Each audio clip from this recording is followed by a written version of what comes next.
To the top right, we have the LGIM player. Down a map already. He needs a win on Daybreak. His name is... Oh. LGIM Seed. Look at Seed here. Usually he's pretty relaxed, like leaning back in his chair and playing it calm, and now he's leaning forward. He's like he wants to jump in the screen and take things in his own hands. He really wants to win this best-of-3 series, of course. To the bottom left starts his opponent. It is the Samsung Khan player. It is... Samsung Khan, RorO. And you know what, man? Seed is doing it again. He's got the pylon on the high ground. He's going to drop a gate. Yeah. The thing is, we talked about the position that RorO is in. If he loses, everything's fine. It's like, yep, I did a great job at the WCS Korea. I can be proud of myself. I can be proud of my performance. And I was up against the GSL champion, so if I lose, everything is still okay. Nobody will actually tell me, well, you screwed up or whatever. But now, he is in a position where he's one game ahead. Yep. And there is still no pressure on him. All the pressure here is on Seed. That's absolutely true. I could not agree more. And gas being taken now for Seed. Gate is up. He's going to try to force once more RorO to build the hatchery at the third base location. And this is just a cool way to play. This is not what RorO is going to... Well, obviously he didn't expect it in game number 1, but he's going to about 10 times less expect it 2 games in a row. And he's about to find out with his Overlord that this is occurring. You know, Seed actually finds himself in a similar position that MC did in the final. Before the final happened, everyone, or most people, expected Seed to lose to MC. MC had more experience, MC is a great player in the PvP, he's the one that was in finals already, so he had all this knowledge and his calm and everything. But then Seed just turned out to be the stone cold killer, took the series, and now suddenly Seed finds himself being the favorite in nearly every match that he plays. And people have a lot of expectations. It's not only his own team, but it's the fans that are saying, yes, this is the guy, this is the champion. He took down MC, he won the season, we really want him to win. And now he's up against the Casper player. And we talked about how inconvenient it is sometimes for the GSL players to face these guys, because they don't have a lot of information, and there's so much pressure, because when they lose, everyone is saying like, yeah, you've been playing this game for 2 years, and now the Casper players come along, they just played for maybe 6 months, and only 3 of them or 2 months, they really committed full time, and you lose to them. Are you serious? So that's a lot of pressure and a lot of things to keep in mind that can affect you. It really can. You're so right, and this is something that a lot of people are, I feel, not talking about enough, because especially the Korean netizens have been quite harsh on the internet about the players on both sides. In fact, some of the better Casper players losing to GSL players, even insulting them, you know, online with some quite harsh comments. So this is quite important for this situation, especially, I mean, considering beyond everything else, the controversy ongoing right now between the Esports Federation and the Casper right now. So this is actually just, there's a lot of weight on Seed's shoulders right now for sure. Yeah, you're so right about this last one. That's actually so true. Right now we have the third base, of course, for RorO. This is Daybreak, so really a Protoss versus Zerg map that is a little bit funny, because sometimes it's chosen by Protoss, sometimes it's actually chosen by Zerg. Both sides kind of agree that this map is still okay in this matchup. And how this actually works in the WCS Korea, in case you guys are not familiar with the system, both players can downvote maps until there are only 3 left, and then the referees will basically pick the order of maps that will be randomized. So both of them are happy with playing Daybreak here. Yeah. And downvoted other maps. Seed now in his base has to make a choice. He's about to... Oh, he adds additional 3 gateways once again. He wants to go for this pressure. And I actually love that he's getting the hallucination upgrade here. As a Protoss, you have 2 choices to scout. You can either go for the robotics and can get the observer, or you can go for the hallucinations. And with this older style of build that we have right now with the gate, your tech is usually a little bit later. So you want to know what's going on, because if there's a fast Mutalisk play, for example, you can't react in time if you don't have the scouting information. Yeah, so the hallucination here, really important. And with a quick core like this, he can snap that right out. It takes almost no time to research, and sentries are a big crux in this type of play as well, so he's going to have the energy for that. Seed's known for his hallucination play. Yeah. In his very first appearance, he hallucinated Immortal, tricked his opponent, and now you know, people call him the Illusionist Protoss because of his Korean name and also just because of his usage of hallucination. This is pretty cool to see. Forge is going to be obviously a little bit later when you do a build like this, so he's not going to be able to hit any fast +1 timings, but the Forge here indicates that he's not trying to hit the same sort of super fast gateway aggression that we saw in game number 1. And we sometimes see not similar openings, but openings where you try to hide the Forge in your main base so that your opponent doesn't get an indication of what's going on. But RorO scouted just in time to see that the Forge is just now being built. Yeah, that's so important because now he knows there's no super fast attack coming. Makes 8 additional drones as soon as he sees this. His Zergling speed is on the way, and his lair timing here is coming up just perfectly aligned with where it normally would be if we had a Forge fast expand. The macro hatch already, he will be on 4 hatches, and he of course saw those 3 gates. Well, let me double check this, but he must have seen the 3 gates at the wall. Yeah, he saw the gates, so he knows that there is the potential for a really aggressive build by his opponent with gateway units. And this is why he builds those 22 Zerglings and gets the Spinecrawler up. But of course, with the +1 attack timing, if Seed gets the upgrade in time with good chrono boosts, Zerglings won't be the answer. Therefore, the roaches that you can currently spot on the production tab. Yeah, he's making a few Spinecrawlers as well just to be safe. Seed moving around very aggressively right now, trying to force units, but I feel he's going to fall back safely to a 3rd base, especially considering he's got the robotics and the Twilight Council on the way right now. There's no way he's really going to heavily commit. He's not going to be able to stick around too much longer with speed finishing up, so he needs to get back, and he does. Yeah, he needs to move back here indeed. If he's caught out of position in the middle of the map and loses his force, this would be the worst case scenario for him.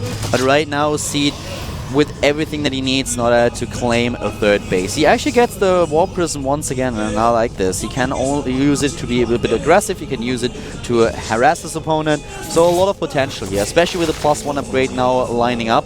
RorO, on the other hand, having 52 harvesters, not too many compared to Seed, both of them on the same count. He's getting now additional drones. And what is the plan of the Zerg player? Well, losing a few Zerglings apparently is step 1. Yeah. Step 2 is to run the rest away, and then think of a better plan. That's step 3. Robotics support bay actually coming down. No 3rd Nexus yet for Seed. With the timing of the robotics and the +2 weapons, I don't think he's really going to be able to hit the timing, but he may just try to secure his 3rd base using those Colossi safely. And this is going to be a little bit confusing to RorO as well, seeing no Nexus at this point. He does see with the Broodling the Warp Prism, which actually has 4 Stalkers inside of it right now. It looks like it's just going to be a Queen assassination mission. And, well, we have burrowed Zerglings everywhere at all the bases that he could take now. He needs an Observer, which is, of course, a little bit inconvenient. All those gateway units are now on top of the link. Oh, no! The Zealot not on hold position! And the Zerglings are getting into the base. Even in 2nd Warp in not available to him. He wasn't cooldown. Can't block. Now, at the same time, at the bottom left, the attempt to take down the Queen, but shut down by roaches. Yeah, he is in a lot of trouble right now. And in fact, with only 1 observer on the map, he has not been able to clean up the Broodling, and therefore not been able to take the 3rd Nexus. He lost 4 probes, so it's not too bad, but it's definitely one of those moments where you just look at the screen and you're like, no. Yeah, and it's another one of those moments where, you know, he's so busy microing against the Ling, and he still is now, that he's not going to be able to save his Stalkers in the main, nor get the Queen, so he's losing those units. Meanwhile, losing a Gateway here. Uh-oh, there are no Immortals. This is starting to get out of control, man. He's losing the Stalkers on the main base as well, still, and... oh, this is not good. RorO, though, is starting to lose his units. The Burrow movement finishes, so he can get out of here if he wants to. Yeah, he used it before to save a few. Doesn't save the rest of them, but yeah, without the Immortals, this is actually a tricky time for Seed. He needs another base. Yeah, he really does. You can see his resources really starting to bank up because he hasn't added the extra production facilities nor the Nexus. And he doesn't have the gas. Exactly. He's low on the gas. Uh-oh. Lost all those Stalkers in the main base without doing any damage. He sends a Warp Prism back in again, but the Queen is already ready for that. I actually think that he forgot. Okay, what I actually think happened is that earlier on he wanted to put the Stalkers into the Warp Prism, but he moved back. I'm not quite sure if he realized that the Stalkers were not part of the Warp Prism, were not inside already. So when he moved in, that might actually hit him trying to drop the Stalkers again, and then realizing, well, I actually forgot that. I actually forgot them earlier. No, yeah, I think you're actually 100% right on that. I think that's a very likely explanation. And double expand going on for RorO now. He knows his opponent still does not have a 3rd Nexus with his Burrowed Zergling. This is so dangerous to see. I mean, Seed has now, he can try, no, he can't attack. It would be a desperate move to attack right now with the extended thermal lens upgrade nearly done. Where's the observer? I can't even find it. The thing is, the Spire is ready, so the only thing that RorO has to do is just build Corruptors if Seed decides to move out, but he can't. He saves the hatchery. Even the Zealot dropped. That's a lot of resources sunk in here. Finally, he kills the Zergling at the third base, and Seed prepares with a cannon. Seed's third is so late. Yeah, this is 14:30 right now. He wants to drop the Zealots again, but the Lings respond. And we have the first Corruptors being built, so the Corruptors will take care of the War Prison very soon. And then we have 5 bases for RorO against 3 of Seed. He micros the Zealots well, but the Lings buy enough time. As you said, the Corruptors are too much. But the hatch might actually fall. Yeah, Lings coming in here, but I think he's not going to be able to get in in time. Hatch 250 hit points, no way. Bye-bye hatch. But this is the reason why he double expanded. He has, you know, not all of his eggs in one basket. He's got the hatchery in the center now. The gases are up there. And this time we have 93 drones for RorO.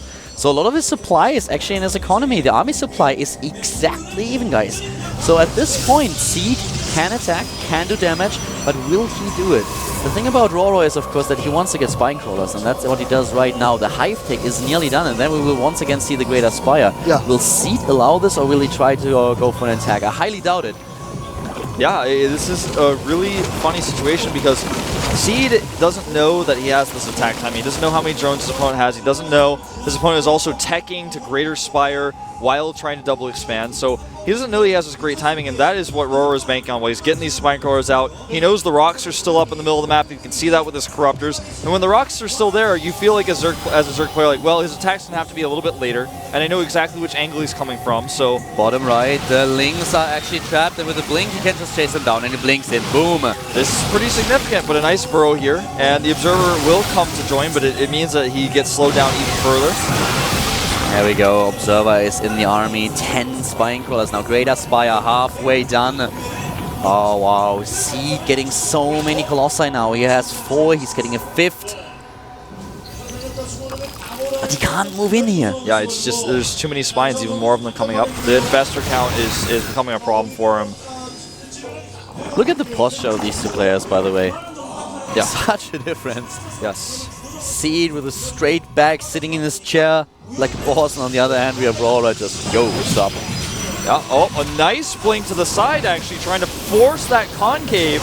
The Colossi doing so much damage. Where are the Corruptors? There's enough, but he's not fighting with them. The Colossi doing some extra damage to these Spine Crawlers.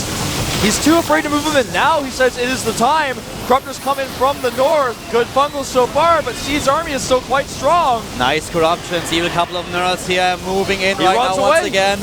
And Seed is pushing his way through so far. He killed a lot of the Spine Crawlers already. RorO is down in army supply at 68 against 103. Seed has so much, and he tries to crush through those defenses. Those Colossi so important. The hesitation on the Corruptors means that he will actually be able to do so much extra damage. The Corruptors come in now. Lings come in as well. The Spine's still a little bit of life. This is still very close. The Corruptor's dead weight now. The Corruptors, or rather the Colossi are gone, but he still can't quite break through the Spine Crawlers. More reinforcements here. The +3 is done for the Stalkers. He needs these Broodlords, but they're not done in time. Seed is trying to look for an opening. He's trying to look for an angle where he can actually engage those Spine Crawlers, and he takes them down. He breaks through. He blinks with the Stalkers. That's all that he has. The Broodlords on the way. 10 additional Infestors are being built. The expansion exposed though. And yes, RorO is going to lose this one hatch, but is Seed able to claim victory here? He's on 3 bases, and now the Broodlords, they are ready, and there is no mothership in sight. Yeah, and you know, Seed could actually use his mobile army now to go and kill the hatchery at the top left.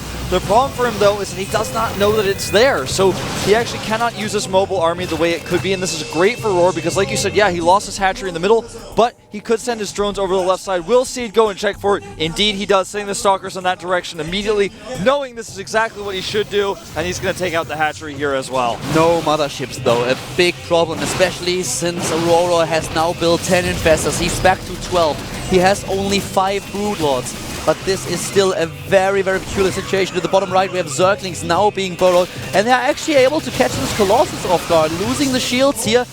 What an intense game once again. 88 against 96 army supply in favor of Seed, but the composition starts to be a lot better for RorO. Yeah, it really does, and he's forced Seed's army back again with these Lings. No Observer nearby, so the burrow is a big problem. Oh wow, such a back and forth game again. This series is so intense.